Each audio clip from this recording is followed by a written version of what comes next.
Presiding Officer, taking all of these various factors into account, I can confirm that it is the judgment of the Government that we can now move from Phase 2 to Phase 3 of the route map. I can also confirm that we will allow, in a limited number of sectors, an exception to be made to the requirement for 2-metre physical distancing. However, this will be subject to strict conditions tailored to the circumstances of each sector. And let me stress the term exception. The general rule remains 2 metres. For public transport and the retail sector, this exception will be permissible from tomorrow. However, it is essential that the required mitigations are in place and that appropriate discussions have taken place with trade unions before it becomes operational in any particular setting. Given some of what I will cover later, it's also worth being clear at this point that the retail sector includes personal services such as hairdressing. However, the first changes relating to the ability of different households to meet up together will take effect from tomorrow. The Health Secretary yesterday announced important changes for people who are shielding.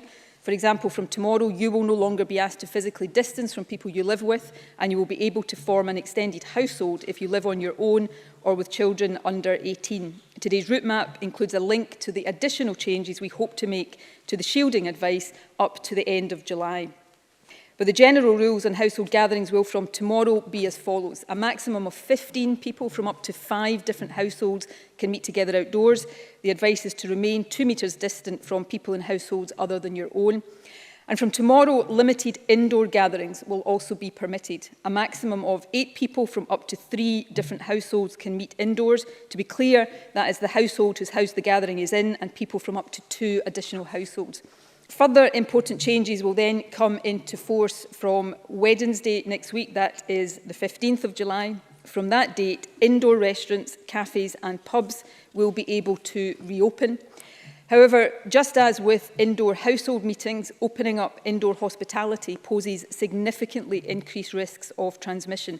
So it is absolutely essential that the guidance on health and safety is followed rigorously by businesses, by staff and by customers. We have decided that from the 15th of July, places of worship can reopen for communal prayer, congregational services and contemplation. However, numbers will be strictly limited.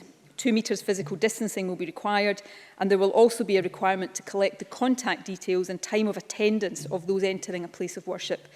And unfortunately, given what we know of transmission risks, singing and chanting will also be restricted. This is undoubtedly a time for cautious hope and optimism. There is no doubt that Scotland, through our collective efforts, has made great progress in tackling COVID. We should all savour our first indoor meetings and meals with friends, our first pint in a pub or catch up over coffee. Many of us, I know, are looking forward to our first non-amateur haircut in many months. And there will be other milestones and reunions that we will enjoy over the next few weeks. They have all been hard-earned by each and every one of us. But, Presiding Officer, I have a duty to be crystal clear with the country that this is also a time of real danger. Next week represents the most substantial easing of lockdown so far, and we know that meeting people indoors poses far greater risk than going to a park or to someone's garden. And as I said earlier on, we see signs of resurgence in many countries across the world right now.